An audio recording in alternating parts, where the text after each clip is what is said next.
we go, Vassos. You know and love him as the funny bloke on the stage. Your kids know and love him as the bloke flogging fruit and veg on CBeebies, and he's about to embark on a mammoth new tour. Yonks begins in Banbury in January and ends in London next Christmas, which goes to show there's always cause for Chris McCausland. Morning, Chris. Oh, Vassos, thank you so much for so brilliantly papering over the fact that I've got to follow John Batiste. What a conversation, Chris. All right, the elephant's in the room. Let's just talk him out of the room.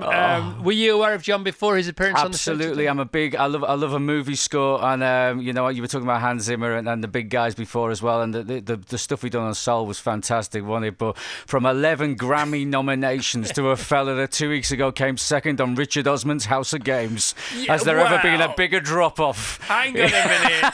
You've won your awards. You've won your plaudits. You've sold out 140 date tour in the past. This one's minuscule compared to your other tours. This one hopefully will get bigger as it goes on. You put so many on sale, and the last tour we did was 140 odd, and I think we've got about 90 on sale at the minute. And if people are buying tickets, we'll keep on adding them. Yeah, 100%, Chris, 100%. So, where do we start? Should we do a bit of an origin story? Yeah. Okay, because we've never done this before. So, where were we born? Give us your childhood in 60 seconds. Well, born in Liverpool, West Derby Village in Liverpool. Born and raised on the playground is where I spent most of my days. And moved down to Kingston University in the mid-90s. And I still live within half a mile of the university, such as my lack of ambition to move on in the world. And I got a daughter who is 10 years old called Sophie, and really I've been doing stand-up for 20 years now, and I have a degree in software engineering from when the internet was 5 years old, which is useless now. That's the lot, Chris. Wow. Let's talk about your sight, the deterioration of your sight. When did that begin, and why is that for people who aren't aware? So I've been blind really since. It's difficult to say, because I was born with it. It's genetic, but my eyesight deteriorated very, very slowly over, I'd say kind of the 20 years. But when it deteriorates, you kind of stop being able to do different things at different times. So there's not there's no inciting incident. There's no kind of one day you wake up and you can't see anything. You just it's like the frog in the water, you don't notice it happening while it's happening until, maybe one day you nearly get hit by a bus and you think, maybe I shouldn't be crossing the road on my own anymore. So when people say, when did you go blind? It's, over kind of late teens, early 20s, over that period is when you stop being able to do the important stuff, your mobility kind of is taken away, your ability to be able to see anything on a computer screen or a telly and things like that. But, I would say pretty much blind for the last 25 years, really. And when does the humour creep in as a crutch, a tool, and then a celebration of the things that one can do as opposed to one can't do? Yeah, humour's always there, isn't it? I think when you are, it helps you deal with things. It's it might be seen as a way of maybe not dealing with things in a way. The kind of the Chandler Bing approach to life, in that you make the joke to not have to deal with it. But I suppose in a way that is a way of dealing with it as well, isn't it? In that if you can laugh at yourself and not take yourself too seriously and not dwell on the frustrations and the difficulties, then maybe you can find them easier to deal with. And I suppose in terms of comedy, when I started doing comedy, I didn't mention it, and I didn't talk about being blind on stage when I started 20 years ago.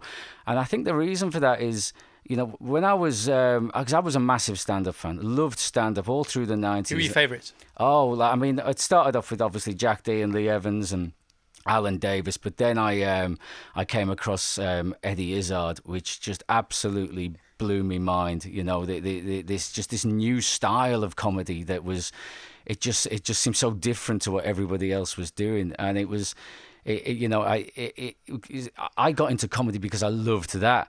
And I didn't really talk about being blind. And I think part of the thing was that I kind of thought that if I was in an audience and I came out on stage, I think, this is going to be 20 minutes of blind jokes. So I went the other way, and I didn't really do it. But as you get older and you look back, and I think maybe there was also an element of not being necessarily comfortable in your own skin, and it being a way of kind of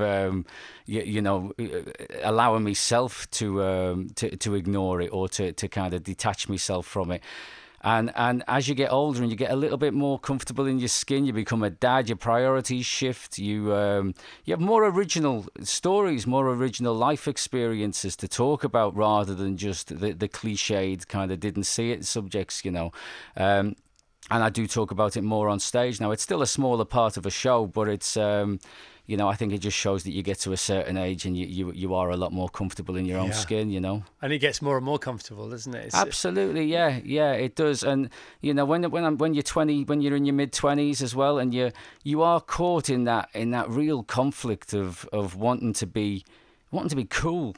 And when you are drip fed this deteriorating condition, you fight against it, and you end up in this kind of prolonged period of denial, without ever really hitting having that moment where you have to accept it. If you know what I mean, it takes a while.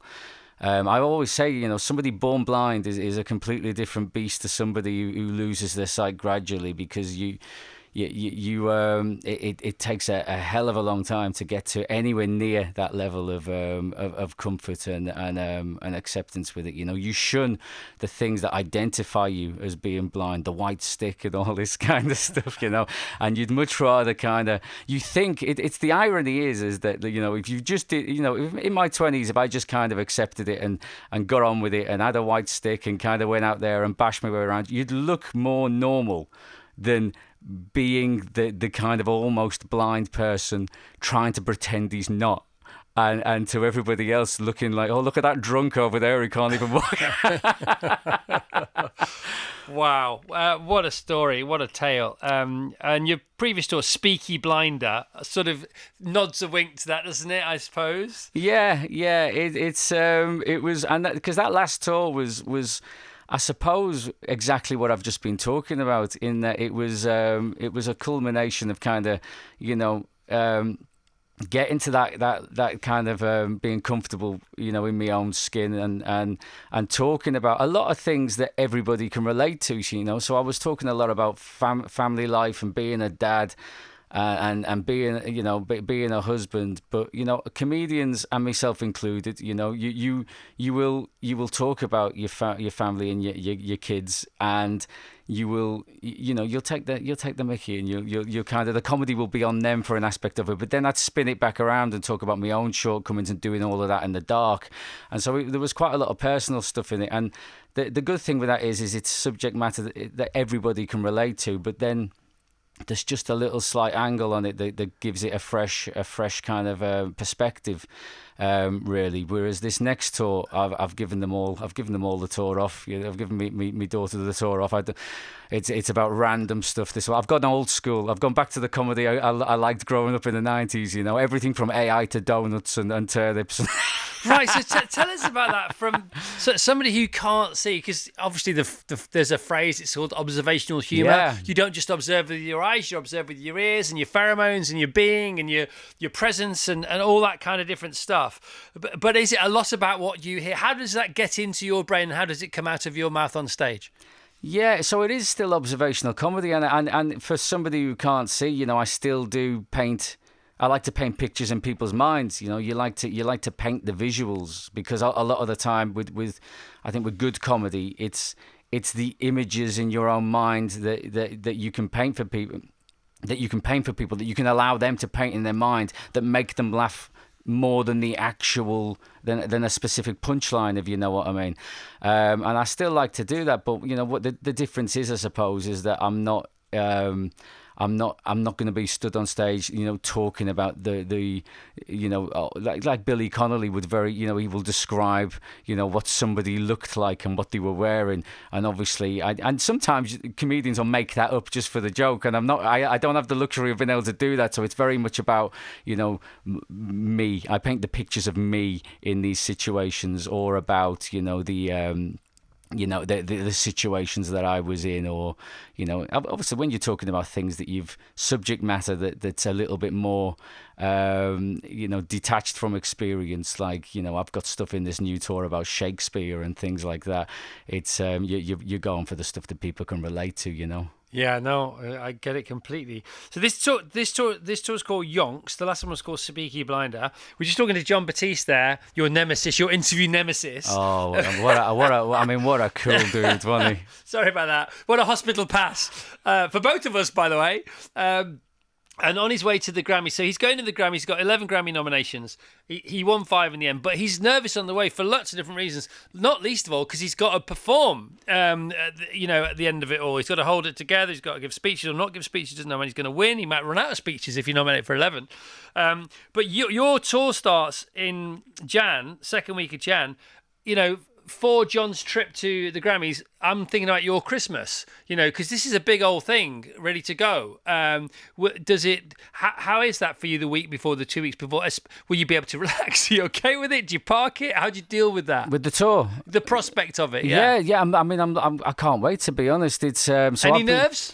No, because I've been so the last 2.5 months I've been on the tour before the tour. So I prepare the 3 Ps, Chris, the 3 Ps, and so I've been doing the small rooms, and getting the tour ready. So even before doing the tour before the tour, which is the warm up tour to make sure the tour's ready for the tour, I don't even go into the warm up tour without the show. I do clubs to get all the bits ready. I want to make sure people are laughing at them in clubs, and then I make sure I've got enough to go into that warm-up tour. So there's different stages along the way, but it's all done. It's ready to go, Chris. Fascinating. I bet you can't wait, can you? Can't wait. When you're doing the tour before the tour, which was the first sort of 2, 3, 4, 5 minutes that of this particular set that you've now crafted and will still develop over the next year? Which was the first bit that said, it's going to be all right, Chris, it's going to be all right?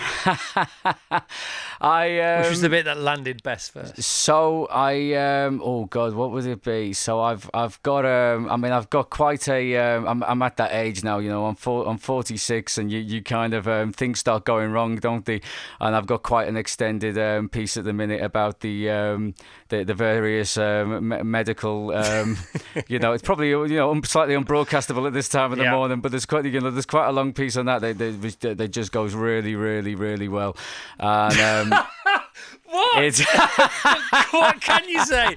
I mean, we all know that the problem starts to move down the body, and then 30 to 45 to sort of towards the front below the waist, and then they start to make their way around the back. Is this the kind of thing? Yeah, it's do you know what, I had a few problems, Chris, and it's one of them things where you kind of, as blokes, we put these things off, don't we? You know, I think women sort their stuff out straight away. We put them off, and while we put them off, we kind of self-diagnose, and we think, oh no, is this the start of the end? And I went to the doctors, and it turns out I had something that I'd never even heard. I did have a thing, and I was correct to go along.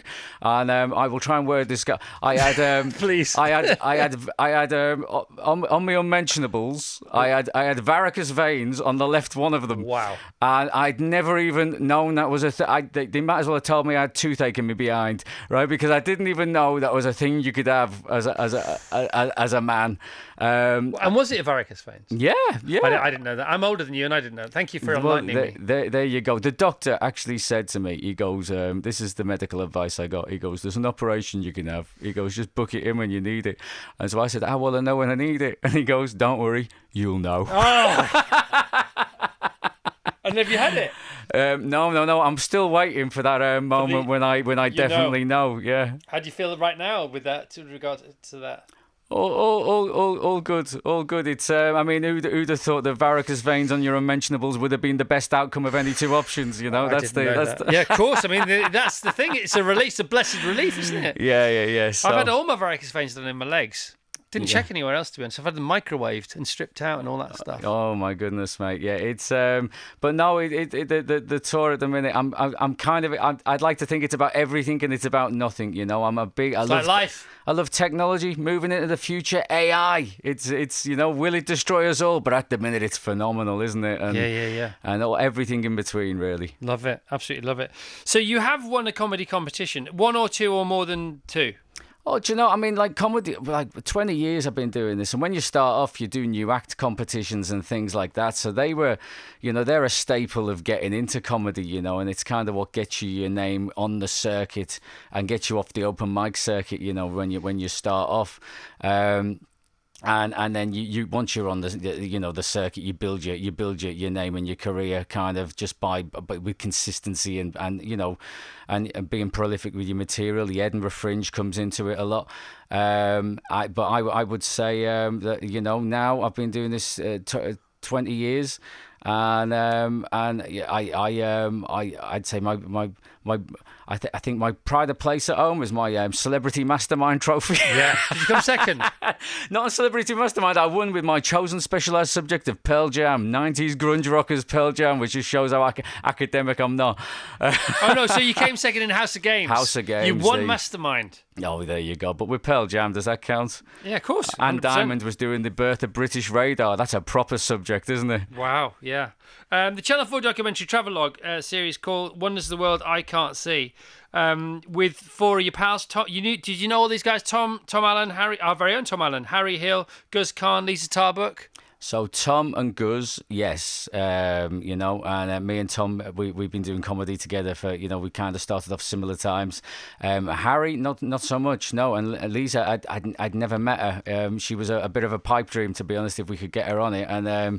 And amazingly, we did, and we spent 5 days in Niagara Falls. Wow. And I don't want to tell the people in charge of the budgets if we do a second series, but we could have done Scarborough, and it would have been fun. No offense to Scarborough, but Lisa Talbot was such a wonderful energy that it was.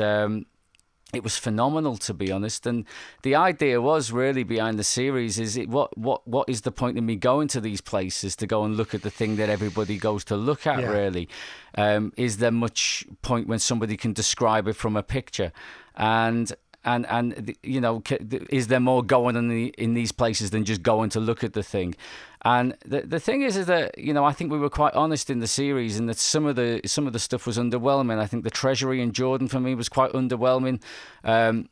Just having this kind of abstract thing that nobody really knew exactly what it was, having it described to me, but then the surrounding area was just phenomenal when you turn your back to it and you experience the surrounding area. Whereas Niagara Falls itself with Lisa was just completely overwhelming on all sensory fronts, But then you turn your back to it and it's like Blackpool in the 80s. Yeah, funny, man. I haven't seen that. This chat makes me want to watch that series, so I'm definitely going to do that. Wonders of the World I Can't See.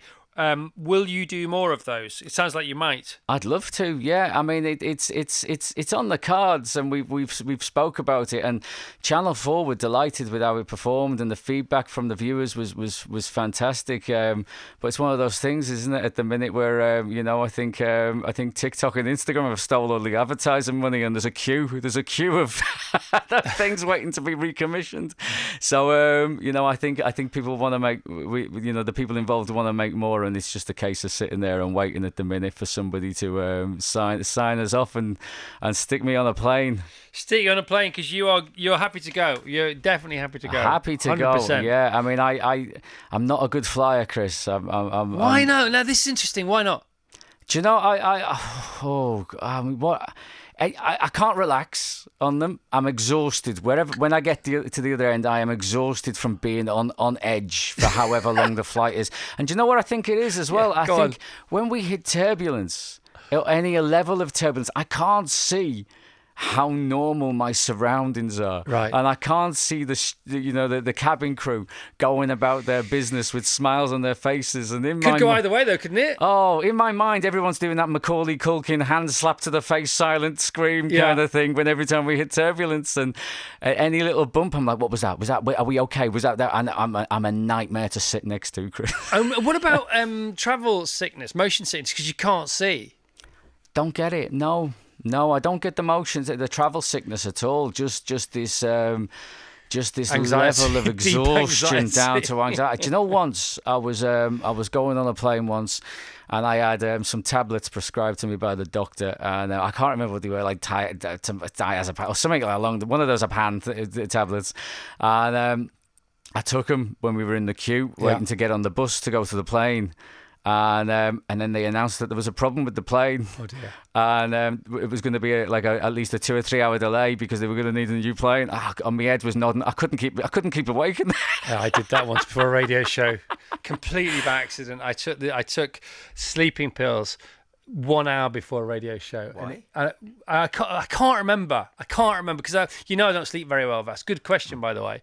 I can't remember why I took them. I think I just took them at the wrong time, or I was taking them. I was maybe been out all night. I can't remember, but I took them an hour before I was due on the radio. Oh my goodness! And people had to wake me up at the end of every record. I'm not joking.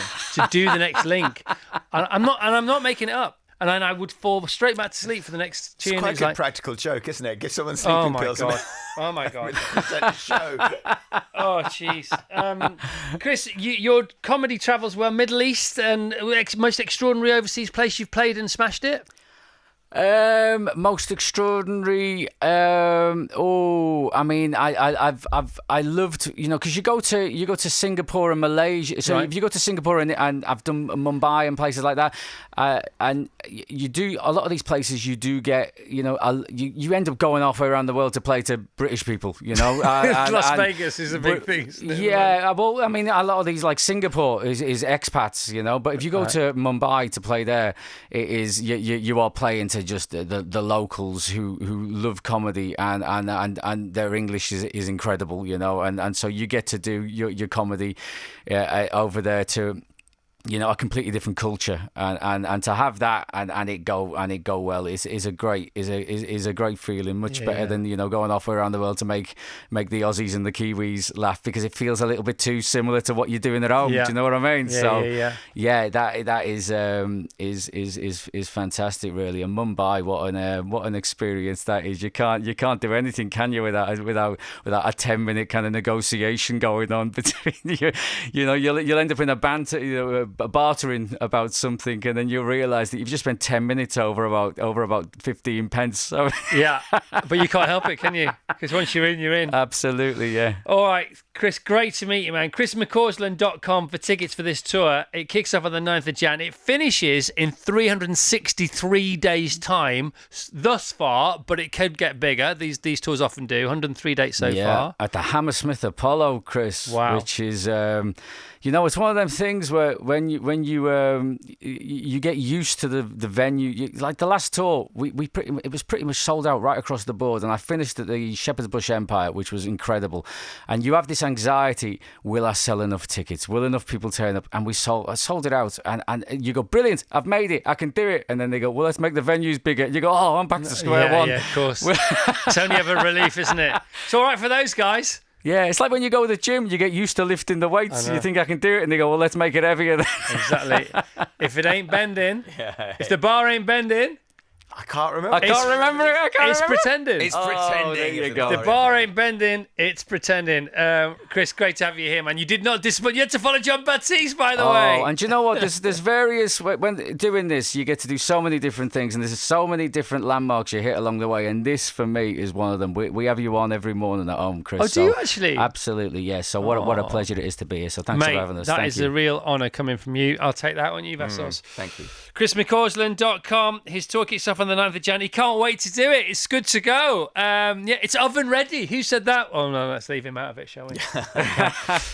Great to meet you, Chris. Cheers, mate.